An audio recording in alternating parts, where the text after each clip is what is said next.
اسماعیل میرٹھی کی سوانح حیات: نام اسماعیل میرٹھی، پیدائش 1844 عیسوی، وفات 1917 عیسوی۔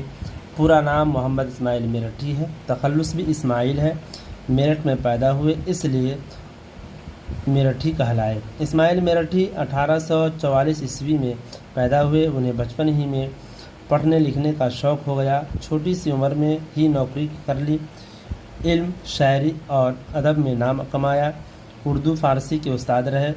انہوں نے بچوں کی دلچسپی اور پسند کے مطابق کئی خوبصورت نظمیں لکھی ہیں اور کئی اردو پڑھانے کی کتابیں لکھی ہیں، اور آج تک وہ کتابیں مدرسوں اور اسکولوں میں شوق سے پڑھائی جاتی ہیں۔ اسماعیل میرٹھی نے اپنی شاعری میں آسان اور دلکش زبان کا استعمال کیا ہے تاکہ بچے ان کی شاعری کو سمجھنے میں تکلیف محسوس نہ کریں۔